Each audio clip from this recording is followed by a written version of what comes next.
Hello, beautiful souls. Welcome back to Her True Stories.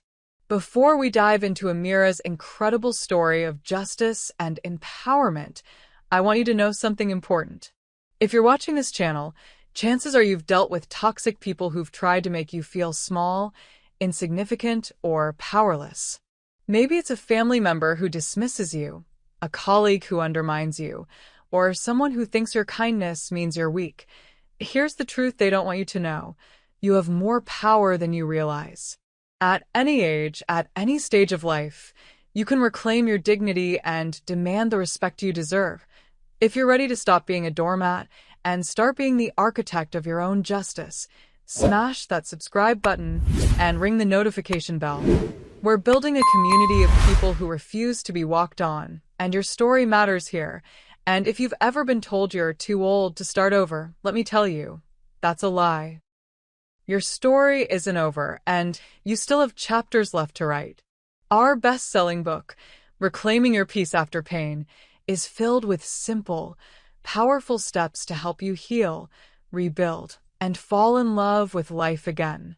Click the link in the description box and start your new beginning today. Now, let me tell you about Amira, a 62-year-old woman who spent 18 years being treated like she was invisible until she decided to teach her tormentors a lesson they would never, ever forget.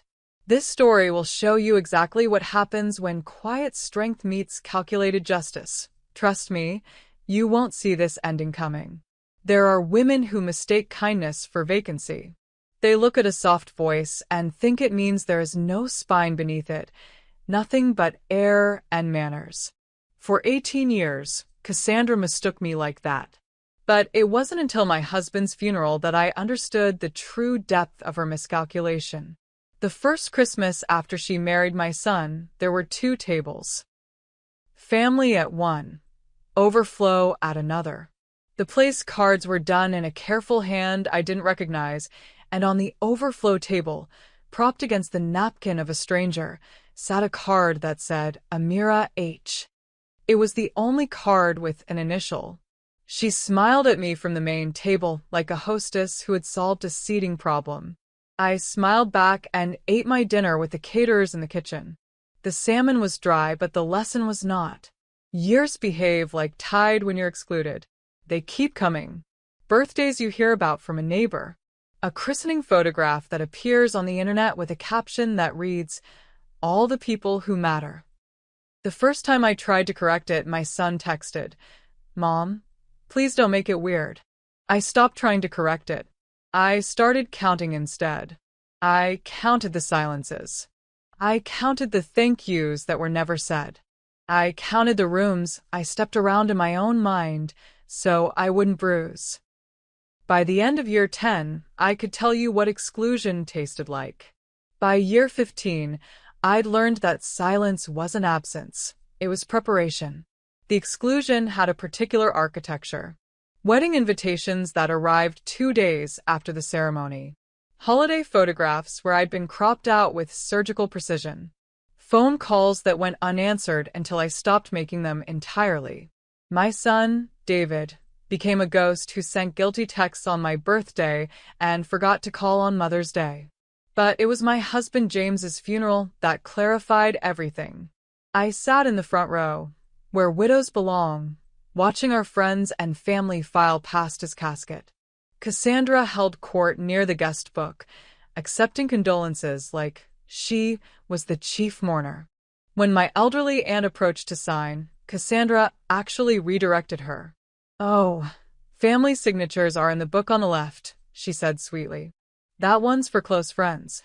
My aunt, James's sister for 73 years, was relegated to the friends book while Cassandra's yoga instructor signed the family registry. That night, as I sat alone in the house James and I had shared for 35 years, I made a decision. I would use my grief productively. I would transform 18 years of accumulated silence into something more useful than tears. The inheritance was substantial. James had been better with money than anyone realized. Investment portfolios, life insurance, real estate holdings I'd never bothered to track. The lawyers spoke in numbers that sounded like mistakes until they showed me the documentation.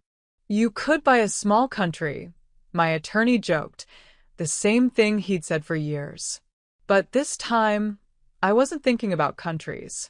I was thinking about islands, private spaces, controlled environments. When I found the oceanfront property, I knew immediately it was perfect. Not because it was beautiful, though it was, but because it had been built by someone who understood that true luxury wasn't about comfort. It was about control. The previous owner had been a tech executive who designed his retreat like a fortress. Storm shutters that could seal the house completely, advanced security systems, backup power, water filtration, emergency supplies, everything necessary to survive isolation, whether voluntary or otherwise. I purchased it with cash and began my education in household systems. I learned about automated environmental controls, communication jammers that were for privacy, and the kind of hospitality that required careful planning. The agent who handled the closing said, "It feels like a fresh start." I said, "It feels like a finishing school." She didn't ask what kind of finishing I had in mind. I brought the pearls down from the city in a small velvet pouch and laid them on the newel post like the house had earned a decoration. The glass faced the sea the way a prosecutor faces a jury, with patient certainty that truth would eventually prevail. I spent 3 months learning the house's capabilities, testing its systems, understanding its potential. I practiced moving through the service corridors until I could navigate them in complete darkness. I memorized the locations of every control panel, every override switch, every emergency protocol. I was ready when the phone rang. A house that holds its breath will always reveal secrets. This one whispered to me from the moment I crossed the threshold, its voice like salt whined through bulletproof glass. The realtor had called it architecturally significant, code for beautiful and paranoid. The previous owner, Thomas Chun, had built it after his company went through a hostile takeover. He'd understood that wealth made enemies, and enemies required preparation. Floor-to-ceiling windows faced the Atlantic, but they were impact-resistant polymer composites designed to withstand Category 5 hurricanes. The storm shutters weren't decorative. They were tactical, creating a complete seal that could protect against everything from flying debris to unwanted visitors. I named the rooms privately, the way you name weapons. The living area became the theater, where performances would be staged. The long hallway was the gallery, where art would be displayed. My study overlooking the water was the observatory, where careful watching would turn into careful planning. The kitchen was designed for siege conditions, not the romantic kind food magazines featured, but the practical kind that assumed you might need to feed people who couldn't leave. Industrial refrigeration, commercial-grade storage, water purification systems that could run indefinitely. In the corner of the study hung a framed seascape, Chen's little joke. Behind the innocuous watercolor was the home's command center, environmental controls, security systems, communication jammers, and what Chen had privately called guest management protocols. The wine cellar was my favorite discovery. Not because of the excellent vintages Chun had left behind, but because of the ventilation system. It could be sealed independently from the rest of the house, creating a space that existed outside normal atmosphere, perfect for storing things that needed to be preserved. I spent my first month learning the house's moods. How morning light revealed fingerprints on glass. How ocean sounds carried differently depending on weather patterns. How the automated systems responded to various emergency scenarios. The storm shutters were poetry in titanium and steel. They descended with mathematical precision, sealing the house so completely that outside and inside became abstract concepts. I tested them weekly, timing their deployment, studying their effects on air pressure and acoustics. The communication systems were equally elegant. Chun had installed jammers that could block cellular signals, internet connections, even emergency radio frequencies if necessary. all perfectly legal when used for privacy protection on private property. The locals were curious about the woman who'd bought the fortress on the point. They'd nod when I walked through town, polite but cautious. I preferred it that way. Curiosity was more useful than friendship for what I was planning. I arranged the furniture to face inward, not toward the sea. Conversations would be the entertainment, and conversations required proper staging. The dining table could seat 12 comfortably, 24 if people were willing to be intimate. I made note of that number and smiled. Everything in the house worked in layers. Beautiful surface, functional depth, and beneath that, something with teeth. Like the sound system that could generate white noise to mask conversations or screams. Like the air purification system that could be adjusted to make the atmosphere uncomfortable without being dangerous. The service corridors were Chen's masterpiece. Hidden passages that connected every room, accessible through panels disguised as artwork or built into the architecture itself. I could move through my house like a ghost, observing without being observed, present without being detected. On my 30th night in the house, I stood on the deck and let the wind tangle my silver hair. The pearls at my throat caught moonlight and threw it back to the waves like promises made. For the first time since James's funeral, I felt like myself, not someone's widow, not someone's disappointment, not someone's afterthought. Just Amira, patient and prepared and ready. The next morning, Cassandra called. She said 24 like she was placing an order for furniture. Cassandra's voice came through the speaker with that particular tone she used when she wanted to sound both casual and inevitable. Amira, perfect timing. I hope you're settling in well. Listen, I have a tiny request. My extended family and some friends need accommodation this weekend. Nothing complicated, just rooms, meals, and space for about 24 people. The rental we had booked fell through at the last minute, and I remembered you have that big new place. Can you handle that? Not, would you be willing, or is it possible? Can you handle that? As if my capability was in question. As if 18 years of being dismissed had earned her the right to conscript my hospitality. I held the phone away from my ear and counted to 10. 1 pearl, 2 pearls, 3 pearls through 10. My grandmother's technique for keeping fury at serving temperature. When were you thinking? I asked, my voice honey smooth. This Friday through Sunday. We'll make a whole long weekend of it. Oh, and several people have dietary restrictions, so maybe plan for variety. You know how these things go. I didn't know how these things went. I'd been systematically excluded from how these things go for nearly 2 decades. But I was about to become an expert. Of course, I said. I'll make sure everything is exactly right. You're an absolute saint, Amira. I knew I could count on you. Oh, and don't worry about entertainment. We're pretty self-sufficient. Just comfortable beds and good food. You know. The call ended with the particular silence that follows a command disguised as a request. I set the phone on the kitchen island and looked out at the water. The weather forecast was promising, a significant storm system approaching the coast, expected to arrive Friday evening. Memory cascaded like dominoes falling. The funeral where I'd been treated like hired help. The family portrait where I'd been cropped out entirely.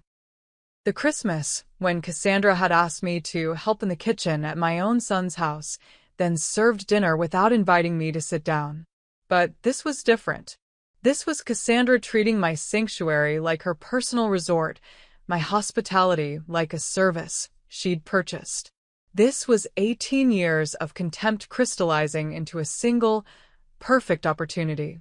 I walked through the house slowly, seeing it with tactical eyes. 24 people.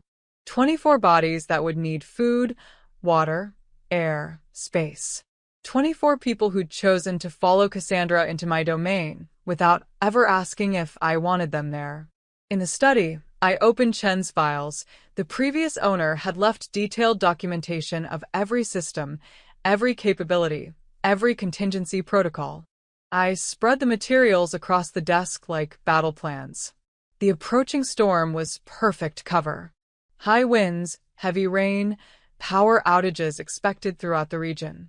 Emergency services would be busy with genuine crises. Cell towers would be overwhelmed or damaged. Roads might become impassable. I made my grocery order. Exactly enough food to look abundant while lasting precisely as long as I wanted it to last. 24 people would consume resources at predictable rates. I calculated portions like a quartermaster planning a siege. The guest book went on a stand by the front entrance, quality leather, heavy paper, the kind used for legal documents. Everyone would sign it. Evidence that they'd come willingly, stayed voluntarily, participated enthusiastically. My phone rang again. David's number. Mom, Cassandra told me about the weekend. That's really generous of you. My son's voice carried that careful tone he'd perfected over 18 years. Diplomatic neutrality designed to avoid choosing sides between his wife and his mother. He'd become fluent in the language of moral cowardice. I'm looking forward to meeting these important people in your lives, I said. Right. Well, if it gets overwhelming, just let me know. I'm stuck in Portland on business, but I can try to. Don't worry, sweetheart. Everything will work out exactly as it should. After I hung up, I sat in the observatory and watched storm clouds gather strength on the horizon. The waves were getting taller, more insistent. The house was starting to hum with wind pressure against the reinforced glass. I pulled out Chen's emergency protocols manual.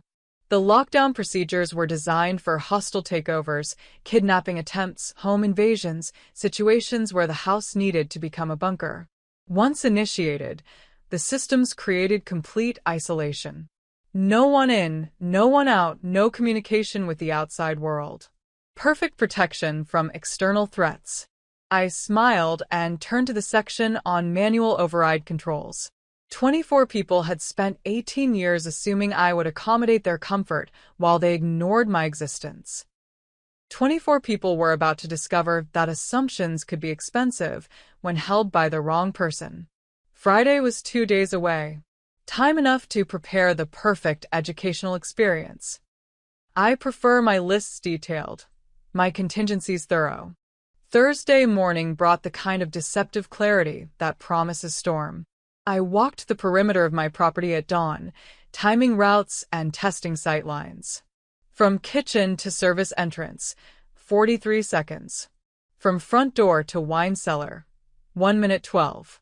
From observatory to master bedroom, 37 seconds using hidden corridors, impossible if you didn't know they existed. The grocery delivery arrived precisely at 10, boxes of supplies that would photograph beautifully and disappoint mathematically. I arranged the visible food like a museum exhibition. Artisanal crackers fanned like playing cards, wine bottles lined up like chess pieces, fresh fruit displayed in bowls that caught morning light just so. The real supplies went elsewhere, through service corridors to storage spaces my guests would never find.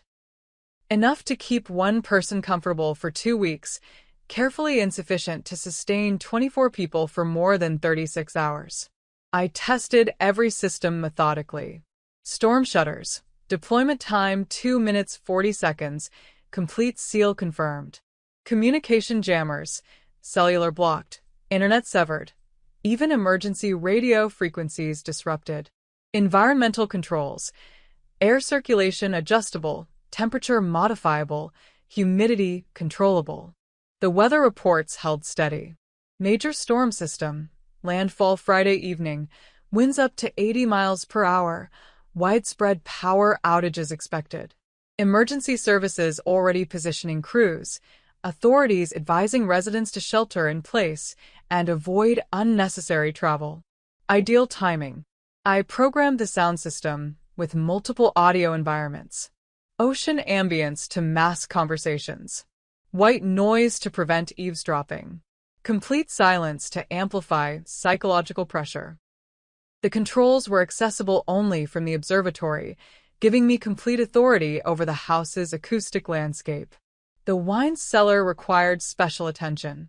I moved Chen's excellent collection to secondary storage and replaced it with cheaper bottles in expensive packaging.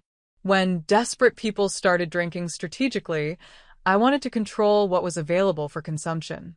Emergency supplies went into secured storage, battery-powered devices, portable radios, backup communications equipment.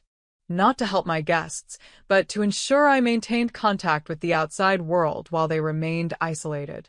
I charged every electronic device in the house, then removed all charging cables except those in my private spaces. Dead batteries would eliminate their ability to document their experience or call for help. The guest registry was positioned strategically, visible immediately upon entry, impossible to avoid. Heavy paper, permanent ink, clear signatures required. Legal documentation that everyone had entered voluntarily and signed acknowledgement of their presence. By Thursday evening, every detail was perfect. The house looked like a luxury hotel. Welcoming, sophisticated, completely normal. Only I understood the infrastructure beneath the hospitality. Only I knew how quickly comfort could become confinement. I made myself a simple dinner and ate it in the observatory while watching the storm build on the horizon.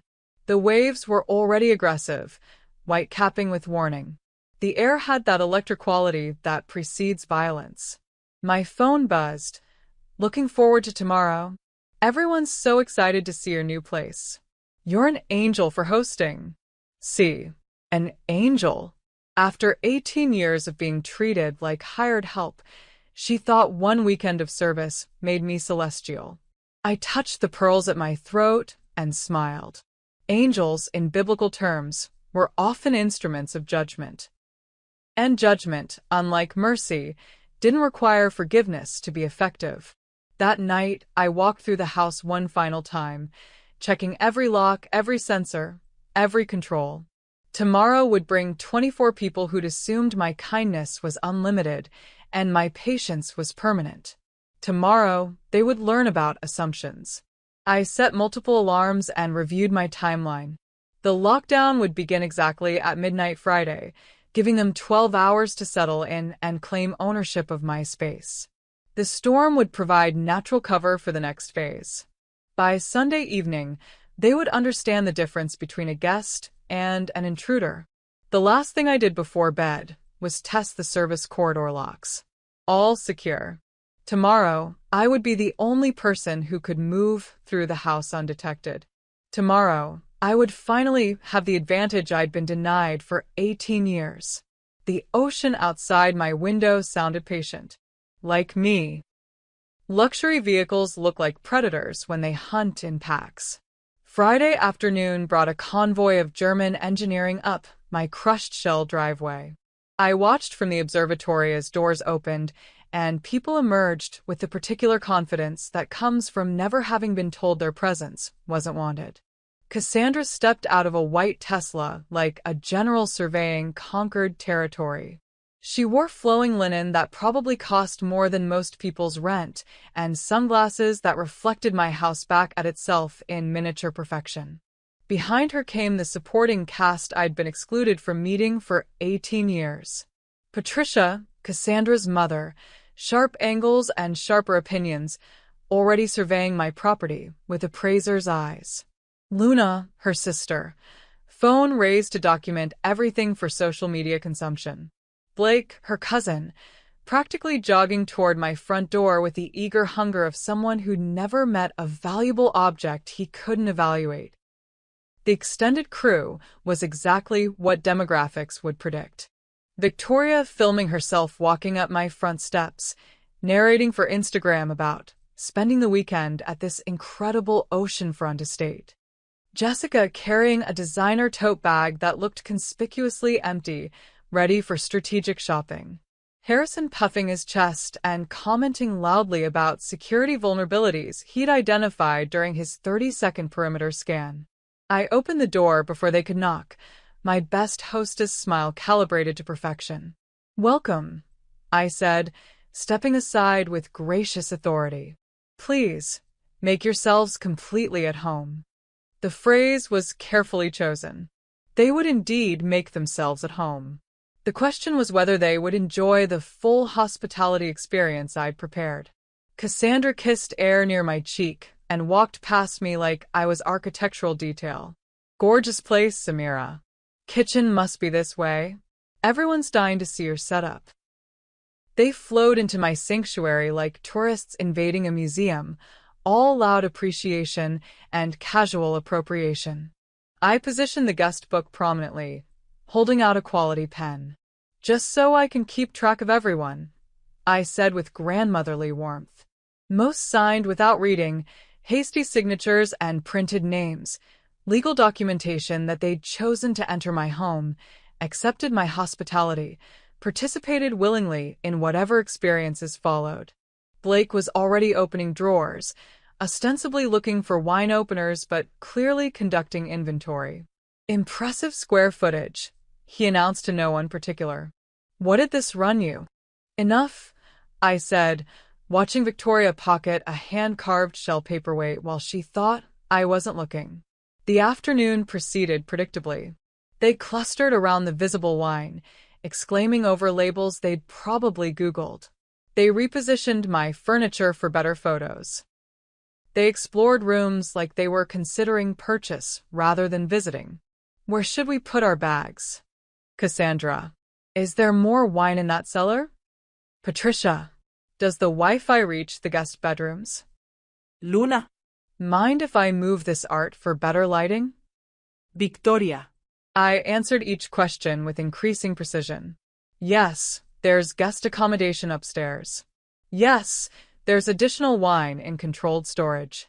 Yes, there's Wi-Fi that will work exactly as long as I want it to work. No, the artwork is positioned deliberately and shouldn't be moved.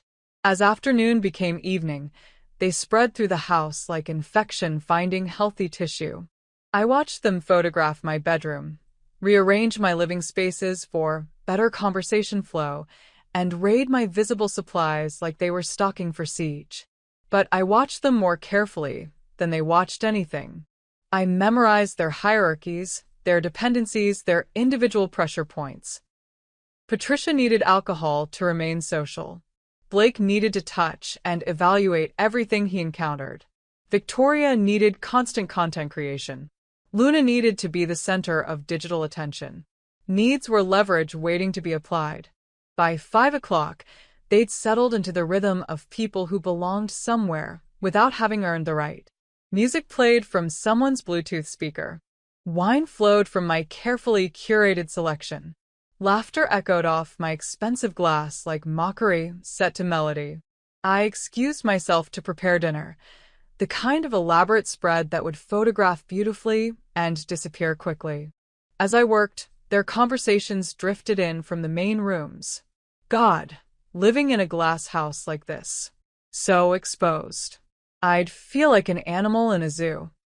She's obviously loaded. Look at these fixtures, this appliance setup. Wonder if she's updated her will recently. Cassandra, you should talk to her about modernizing the decor. Very dated aesthetic for someone with this much money. They discussed me like I was absent, which was familiar. They discussed my home like they were already dividing inheritance, which was educational. They discussed my hospitality like it was purchased rather than gifted, which was clarifying. As sunset painted the ocean in shades of warning, I called them to dinner. They approached the table with the casual entitlement of people who'd never connected consumption with consequence. The conversation flowed around me, gossip, complaints, plans that excluded me entirely. Weather's supposed to get nasty tonight, Patricia mentioned between bites. Good thing we're safely tucked away here, Cassandra replied. Perfect weekend for being inside somewhere beautiful. I agreed it was perfect timing. I agreed they were tucked away safely. I agreed with everything they said because agreement, unlike promises, could be redefined when circumstances changed. After dinner, they migrated back to the main living area to continue their performance of vacation. The storm was building outside, wind testing the reinforced windows, rain beginning to tap against glass like impatient fingers. They were too busy documenting their experience to notice how the house was beginning to change. I cleared dishes slowly, calculating consumption rates, noting preferences, timing their alcohol absorption. Then I excused myself to check on weekend preparations. In the observatory, I pulled up weather radar. The storm was perfectly on schedule, a massive system that would make the next 60 hours very interesting for anyone without options. I opened Chen's emergency protocol manual and reviewed the lockdown sequence one final time. At midnight, my guests would transition from visitors to students. At midnight, 18 years of accumulated education would begin. At 11:58, I walked through the house for final visual confirmation. Everyone was present, accounted for, and sufficiently relaxed. The party had reached that dangerous peak where alcohol made people funnier, louder, and more honest about their actual opinions.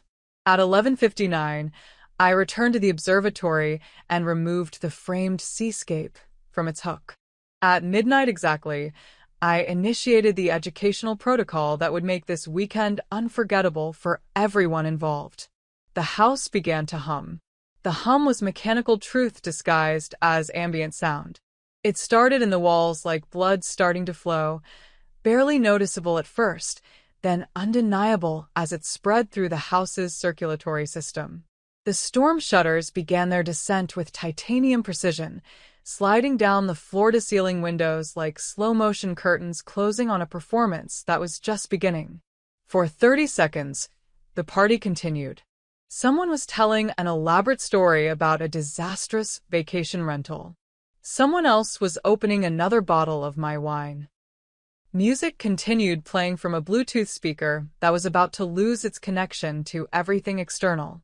Then Luna looked up from her Instagram editing and said, what's happening to the windows? The conversation paused. 24 faces turned toward the glass that was disappearing behind military-grade shutters. The ocean view vanished section by section, replaced by brushed steel panels that reflected their shocked faces back at them like funhouse mirrors designed by an engineer. Storm shutters, Cassandra said, but her voice carried uncertainty. Amira, these are automated for weather protection, right? Exactly right, I said, settling into my chair like a conductor taking position. The system is designed to protect us completely from external threats. The shutters completed their descent with a series of definitive clicks as magnetic locks engaged. Air pressure shifted as the house sealed itself against the outside world. The party lighting suddenly seemed harsh, accusatory. The room contracted around them like a slow-closing fist. Blake was first to test boundaries, walking to the nearest window, running his hands along the shutter's edges, looking for gaps or manual releases. How do they open again? They don't, I said with grandmother-like patience. Not until conditions improve. Phones emerged like weapons drawn in a gunfight. 24 people suddenly very concerned about weather reports, emergency protocols, and why their cellular signals were showing no service.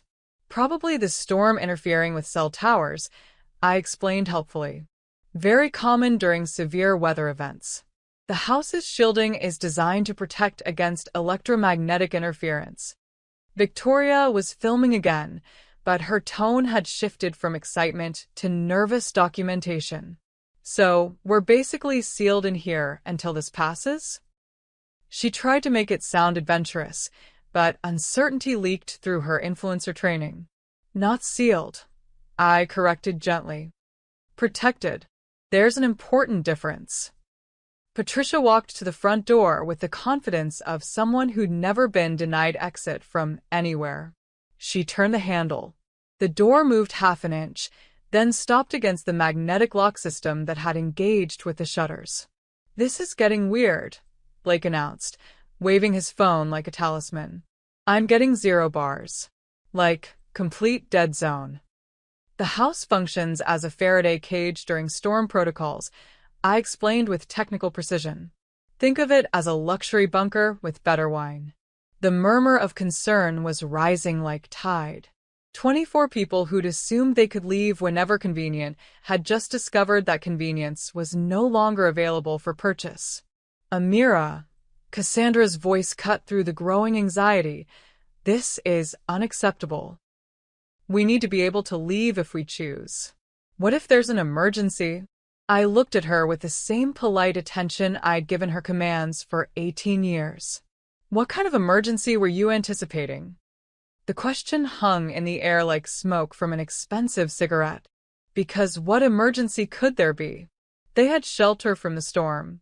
They had heat, light, food, and each other's charming company.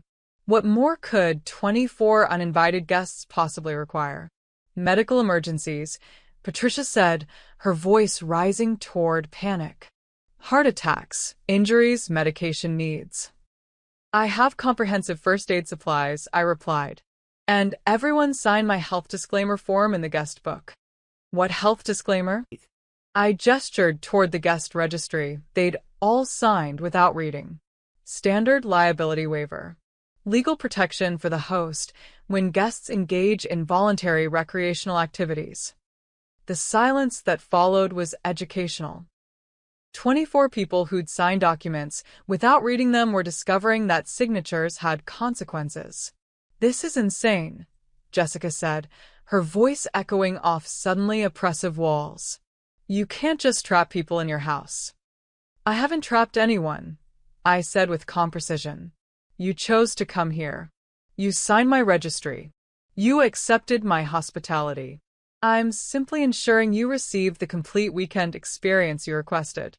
The sound system activated then, Chen's final touch.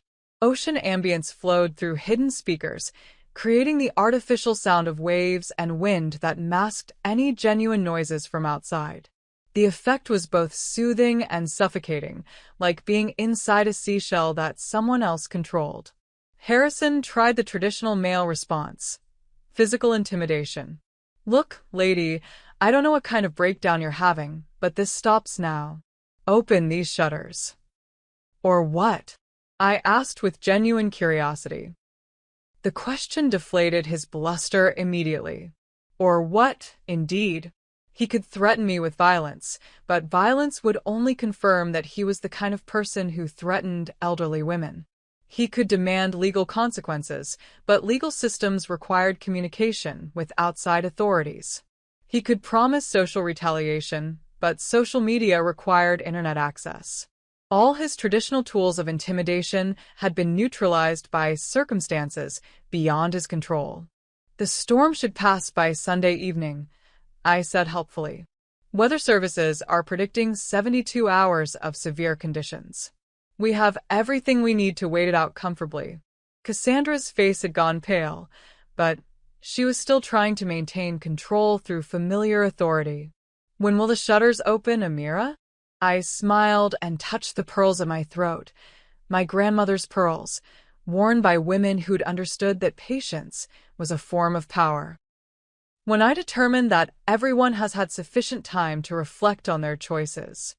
That's when understanding dawned. Not trapped by weather or mechanical failure or any force beyond my control. Trapped by me. Trapped by design. Trapped by 18 years of accumulated silence, finally finding its voice. The lights dimmed to evening ambience, warm, intimate, and completely inescapable. The house settled around us like a closing book, and for the first time in nearly 2 decades, I was exactly where I wanted to be, with exactly the audience I'd been preparing for. 24 people who'd treated me like disposable furniture were about to discover what it felt like to be arranged for someone else's comfort. Sleep well, I said, rising gracefully from my chair. Tomorrow should be very educational for everyone. Panic is certainty, with its social mask removed. The transformation was anthropologically fascinating.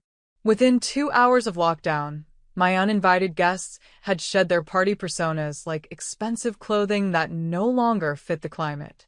Wine-flushed confidence evaporated. Casual entitlement curdled into something more primitive and recognizable. Harrison appointed himself crisis manager, Probably because he had the loudest voice and the most fragile ego. "There has to be an emergency override," he announced, prowling the sealed windows like a territorial animal. "Building codes require multiple egress points." He was correct about building codes. But codes assumed normal residential usage, not emergency bunker protocols. The overrides existed, hidden behind artwork in the observatory, accessible only to someone who knew Chen's security priorities. "I have tactical training," declared Blake, puffing his chest with borrowed authority. "I can get us out." His tactical training apparently consisted of CrossFit memberships and action movie marathons. He spent 45 minutes attempting to pry open a shutter with kitchen utensils before admitting mechanical defeat. The utensils bent. The shutters remained pristine. Meanwhile, Patricia tried to establish maternal hierarchy. "Everyone needs to stay calm," she declared, opening cabinets with increasing desperation. "Houses like this always have landline telephones." There was indeed a landline in the observatory, along with a satellite internet connection and emergency radio equipment. But the observatory was accessible only through service corridors that my guests didn't know existed. The food situation became apparent around 2 a.m. when the abundant dinner disappeared into 24 people's assumptions about unlimited hospitality. What had looked like plenty for a weekend party was revealed to be carefully calculated portions designed for one meal. "She has to have more food somewhere," Victoria whispered to Luna, not understanding how sound carried in the sealed house. "Rich people always have secret pantries." She was correct. I had extensive food storage, enough to keep me comfortable for weeks. But it was hidden in spaces they'd never think to search, behind doors they couldn't open, in areas that existed outside their mental map of my home. Patricia found the wine cellar around 3 a.m. and began working through a bottle of Bordeaux that cost more than most people's car payments. "This is kidnapping," she muttered with increasing volume. "False imprisonment. We could destroy her in court." "With what lawyer?" Blake asked, his tactical confidence evaporating. "Our phones are dead weight." That's when the real argument started. 24 people with 24 theories about what to do, who was responsible, how to escape. The artificial ocean sounds from my speakers masked their conversation from any outside observers, but I could hear every word through the service corridor's acoustic design. Luna was crying quietly in the corner, her Instagram persona cracking under pressure. Jessica had barricaded herself in one of the guest bedrooms. Harrison was doing aggressive push-ups in the hallway, burning off adrenaline that had nowhere productive to go. But Cassandra was magnificent in her denial. She kept insisting this was temporary, manageable, solvable through the right combination of reasoning and social pressure.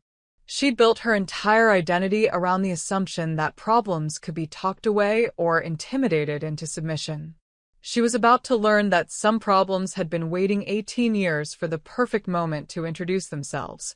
Around 4 a.m., I adjusted the water pressure, just slightly at first, enough to be annoying without being alarming. A few guests mentioned it, but Patricia dismissed their concerns.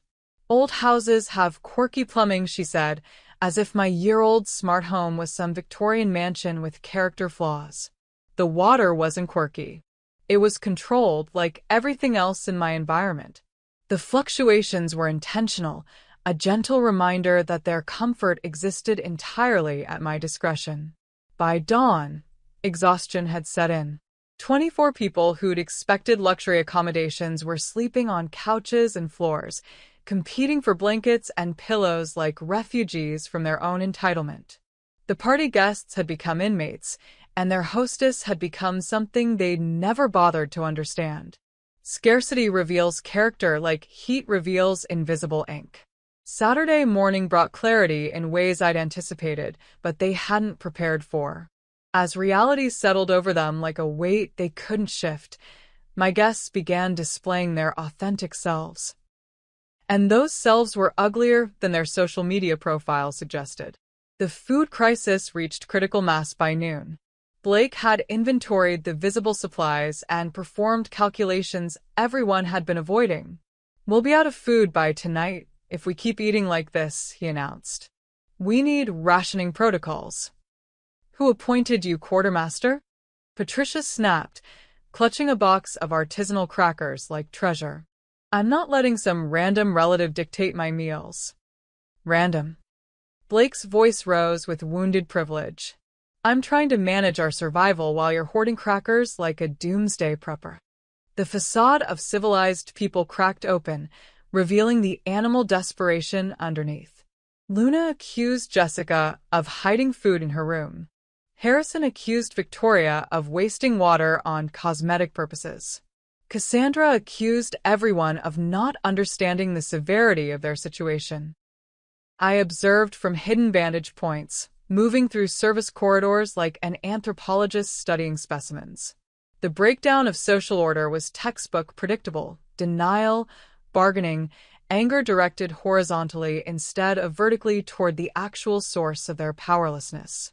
Patricia attempted to establish geriatric authority. "I've been organizing family events for 30 years, she declared. "We need structure, not hysteria." Her leadership lasted until the visible wine supply evaporated. I had cases stored in areas they'd never locate, but the bottles they could access were consumed by people who'd treated my hospitality like an open bar with no closing time. "Where's the rest of it?" Patricia demanded, her voice shrill with withdrawal and indignation. "Houses like this don't have just 6 bottles of wine." "That's everything," I lied with grandmotherly sweetness. "I don't entertain much myself." The lie was strategic. Alcohol had been their social lubricant, their liquid courage, their method of maintaining the illusion that this was still a party. Without it, they were just 24 people trapped with someone they'd systematically underestimated. Victoria tried to weaponize documentation, recording video after video on her phone despite having no way to upload them. "This is going to destroy you," she told me during one of my scheduled appearances. "I have influence. People listen to me." "I'm sure they do," I replied calmly. "But influence requires an audience, and audiences require access to platforms you no longer possess." Her phone battery died that afternoon. Without chargers, I'd removed them all during preparation. Her digital weapon became expensive plastic. The real entertainment began when they started consuming each other. Blake accused Harrison of stealing his protein bar. Harrison accused Luna of monopolizing bathroom time. Luna accused Patricia of hoarding toiletries. But Cassandra provided the most instructive moment. Around 4 p.m., she confronted Jessica in the hallway, demanding to know where Jessica had hidden the extra food she was obviously keeping. "I don't have any extra food," Jessica protested. "Don't lie to me," Cassandra hissed. "I can see you're not losing weight like the rest of us." The accusation was medically absurd. They'd been without adequate food for less than 36 hours. But hunger and desperation don't operate on logic. They operate on fear, and fear makes people cruel in ways they never imagined possible. "You always were jealous," Jessica shot back. "Even in college, you couldn't stand anyone having something you didn't control." "Jealous." Cassandra's voice reached frequencies that seemed to vibrate the sealed windows. "Of you? You're nobody. You're a background character in my life story." There it was. The contempt that had always been there, now turned on her former friend because desperation required targets and I remained untouchable in my service corridors. I chose that moment for another appearance, emerging with a small plate of cheese and crackers, enough for one person, artfully arranged to inspire competition rather than cooperation. "I thought someone might be hungry," I said to no one in particular. 24 pairs of eyes fixed on the food like predators spotting wounded prey. The portion was deliberately insufficient, calculated to inspire conflict rather than gratitude. "That's not enough for everyone," Blake observed with growing understanding. "No," I agreed pleasantly. "It's not." The fight that followed was anthropologically magnificent. Patricia lunged first, but Harrison intercepted her. Jessica tried to grab crackers during their struggle, but Luna blocked her path. Victoria began screaming about fairness, while Cassandra demanded order that no longer existed. In the end, the food scattered across the floor, trampled and wasted by people too desperate to share and too proud to cooperate. I watched the chaos with detached fascination, like observing animals at a watering hole during drought. "This is what you wanted, isn't it?" Cassandra said when the food fight ended and hostile silence returned. She was staring at me with something approaching comprehension. "You wanted us to destroy each other." "I didn't want anything," I replied truthfully. "I simply provided conditions for you to be yourselves without social constraints." She finally found the observatory. What she never found was insight. Sunday morning brought desperation to my door in the form of Cassandra's manicured fists pounding against my bedroom entrance. Not the main door. She'd tried that hours earlier. She'd somehow discovered a service corridor access point, though she clearly didn't understand the navigation system. "I know you're in there, Amira." Her voice carried the particular fury of someone accustomed to immediate compliance, discovering that authority was contextual. "This has gone far enough." I let her exhaust herself before opening the door, appearing in my silk robe and grandmother's pearls like I'd just stepped from a luxury spa rather than a hostage situation. "Good morning, Cassandra. You're up early." Her appearance told the weekend's story better than words could. Designer clothes wrinkled and stained. Professionally styled hair matted and unkempt. Makeup smeared into abstract art under her eyes. She looked like what she'd always been beneath the polish. Desperate, entitled, and finally, genuinely afraid. "Let us out." The words came through clenched teeth. "Whatever point you think you're making, just end this." "What point do you believe I'm trying to make?" The question stopped her because it required self-reflection, and self-reflection had never been included in her skill set. "I don't know," she exploded. "You're having some kind of psychotic break. This is what happens when bitter old women live alone too long." Old women. There it was again, the casual dismissal that had colored every interaction for 18 years. I was old, therefore irrelevant. I was alone, therefore pitiable. I was female, therefore manageable through volume and intimidation. "I'm 62, I said calmly. "The same age your mother was when she started planning your wedding without consulting me about anything." "That's completely different." How? Again, the question derailed her momentum. Cassandra's power had always come from never having to examine her own logic, never having to justify her casual cruelties, never having to face consequences for treating people like expendable props. But now there was nowhere to retreat from examination. No party to return to, no audience to charm, no exit to make when conversation became uncomfortable. "You want to know what this is about?" I continued, my voice never rising above conversational level. 18 years ago, you decided I didn't matter. You cropped me out of photographs, excluded me from celebrations, treated me like unwanted furniture in my own son's life. You never asked permission to reshape my family around your comfort. You simply did it. That's not. We never meant. You invited 24 people to my home without asking if I wanted to share my space. You assumed I would provide food, shelter, entertainment, and gratitude for the privilege of serving you. You never considered that hospitality might be a gift rather than an obligation you could command. Cassandra's face cycled through emotions like a broken slot machine: anger, denial, confusion, fear. She was searching for an argument that would restore her control, but control was no longer available for purchase. "Fine," she said finally. Fine. "You want an apology?" I'm sorry. Okay. "I'm sorry we didn't include you enough. I'm sorry we took you for granted." "Is that what you need to hear?" I studied her face for signs that the apology came from understanding rather than desperation. I found only calculation, the same calculation that had convinced her she could manage me for 18 years.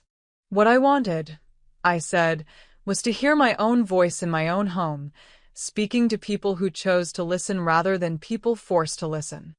That's when she tried psychological retreat. Not physical, since the house offered no escape routes, but emotional withdrawal to familiar territory of moral outrage and victim status. "You're insane," she whispered, backing toward the corridor. "When we get out of here, and we will get out, I'm going to make sure everyone knows what you really are." What am I, Cassandra? A bitter old woman who can't accept that the world moved on without her. I smiled then. The first genuine smile I'd worn all weekend. You're absolutely right. The world did move on without me. My son moved on without me. His wife and children and friends all moved on without me. But you know what I discovered in all that moving on? I stepped closer, close enough that she had to look directly into my eyes instead of over my shoulder at the exit she couldn't reach. I discovered that I didn't need any of you. I had resources you never bothered to calculate, strength you never tested, patience you never respected, and a very long memory you never thought to consider. I discovered that the woman you dismissed as irrelevant had been paying attention while you assumed she was paying attention to nothing. The sound of breaking glass echoed from the living area. Someone had finally snapped and thrown something at the sealed windows. Cassandra's head turned toward the noise like a dog, hearing its name called. "Your friends are learning that tantrums don't open doors," I observed. "Just like they're learning that entitlement doesn't guarantee outcomes and privilege doesn't create solutions." When she turned back, something had shifted in her expression. Not understanding, that would have required empathy she didn't possess, but recognition. The recognition that her power over me had been imaginary, sustained only by my willingness to pretend it was real. "What do you want from us?" she asked. "Nothing," I said. "I have everything I want. The question is, what do you want from yourselves?" But that question exceeded her capacity to process. Cassandra had built her identity around taking rather than giving, consuming rather than creating, demanding rather than requesting. The idea of wanting something from herself was foreign as speaking Mandarin. Dawn is for those who survive their own education. Monday morning brought the kind of crystalline light that keeps promises made in darkness. I woke naturally at 5 a.m., made coffee in my private kitchenette, and watched through the service corridor's hidden window as the real storm finally moved out to sea, leaving the coast washed clean and glittering. At precisely 6 a.m., I initiated the shutdown sequence that would lift the storm shutters for the first time in 60 hours. The mechanical hum filled the house like a resurrection hymn. One by one, the titanium panels rose to reveal floor-to-ceiling windows that framed a world transformed by weather and time. The ocean stretched to the horizon, calm as polished glass, reflecting morning light like scattered promises finally kept. My guests stirred to consciousness slowly, blinking in sudden brightness like creatures emerging from a cave they'd convinced themselves was permanent. For a moment, nobody moved, as if they couldn't believe their prison had become transparent again, that the outside world continued to exist, that freedom had returned without their permission. Then the exodus began. 24 people who'd spent the weekend learning about the limitations of their own humanity suddenly remembered they had lives to return to, stories to craft, reputations to manage. They gathered belongings with desperate efficiency, as if staying one moment longer might trigger another educational cycle.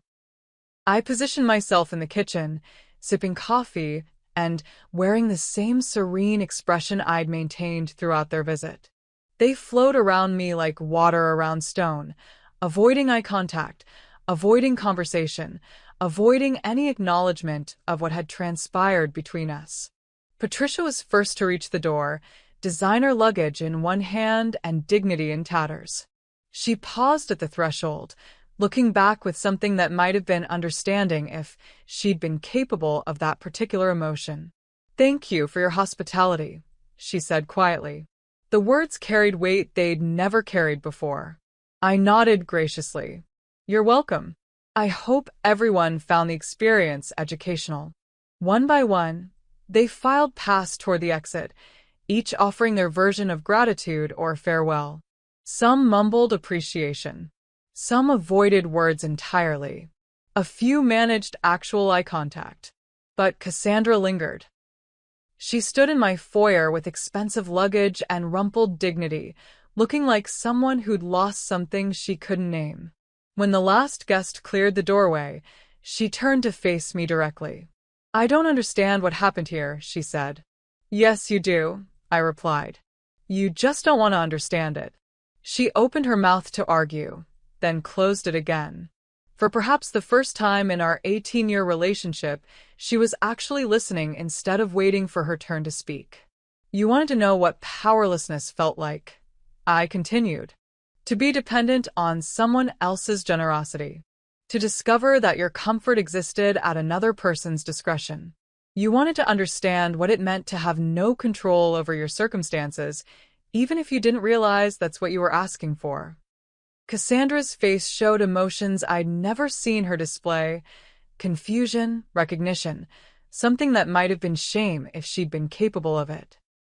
"This changes nothing between us," she said finally. "It changes everything," I corrected. "You'll never look at me the same way. You'll never take my silence for granted. You'll never assume that kindness equals weakness or that patience equals powerlessness." She stared at me for a long moment, and I could see her mind working, trying to find an angle, a strategy, a way to reclaim the moral authority she'd occupied for so long. But there was no angle available. She'd demanded hospitality and received education. She'd assumed privilege and encountered consequence. She'd expected accommodation and discovered boundaries. "We won't be back," she said. "I know," I replied, "and I won't miss you." The words hung in the air like truth finally spoken after years of diplomatic silence. Cassandra flinched as if I'd struck her, but she didn't argue. She couldn't argue. We both understood I was correct. After she left, I walked through my house slowly, taking inventory of changes and damage. Furniture had been rearranged. Food had been consumed. Wine had been drunk. But nothing important had been broken, nothing that couldn't be cleaned, replaced, or forgotten. The guest book remained on its stand, filled with signatures from 24 people who'd learned more about themselves in one weekend than they'd learned in years of comfortable living. I added a final entry: educational retreat, weekend intensive, objectives achieved, students advanced to next level, instructor retirement with honors. Then I closed the book and stored it in my desk drawer, next to Chen's blueprints and emergency protocols and all the other tools I'd used to orchestrate their education.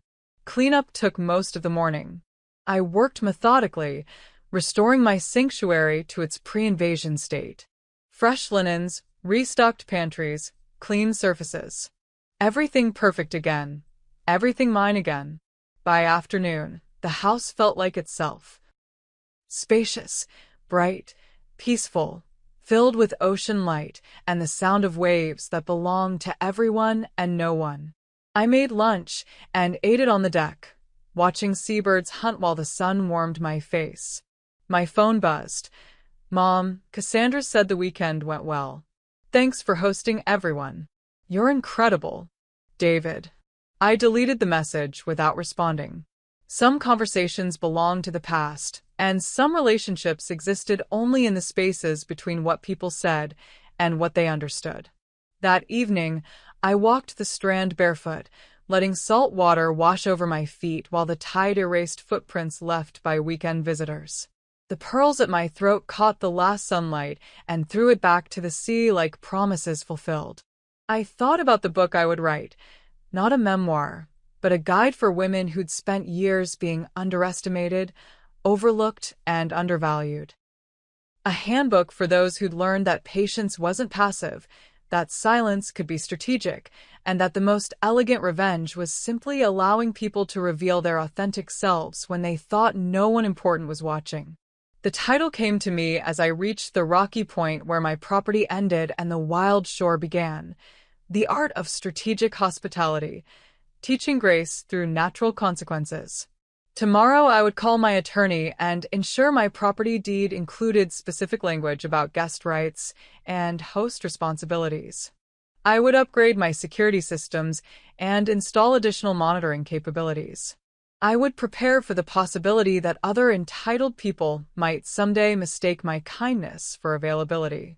But tonight, I would sit in my observatory with excellent wine and watch the ocean work its eternal magic, wearing down coastlines, reshaping landscapes, proving that given enough time and patience, water always changes everything it touches.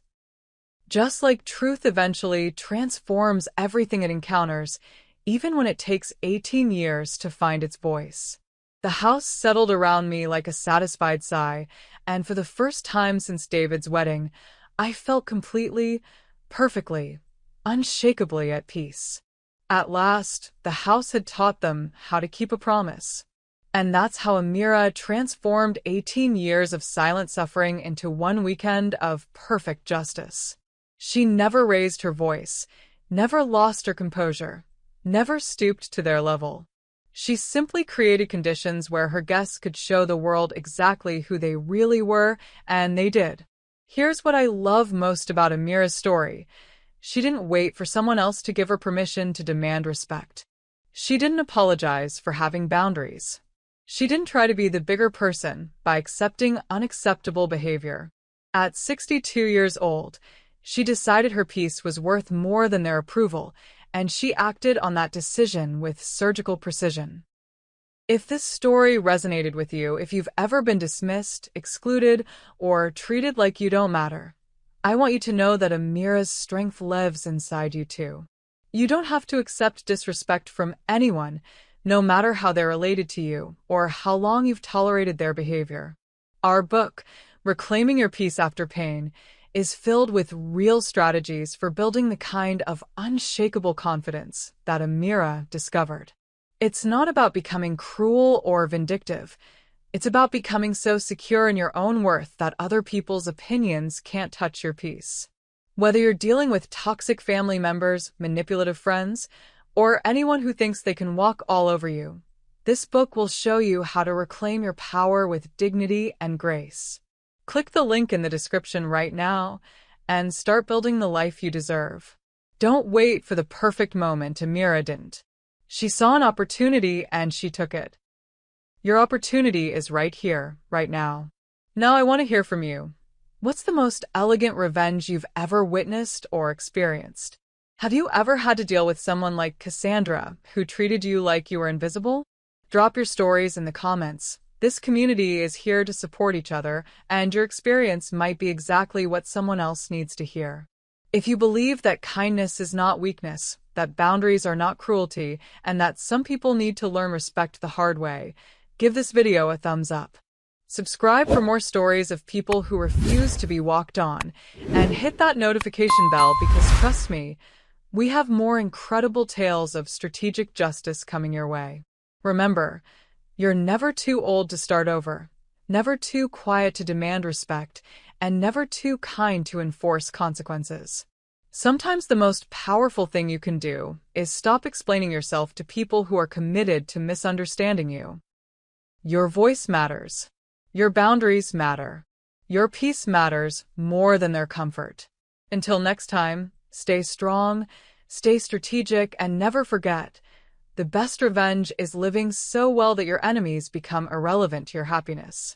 I'll see you in the next story, where we prove once again that underestimating the quiet ones is always, always a mistake.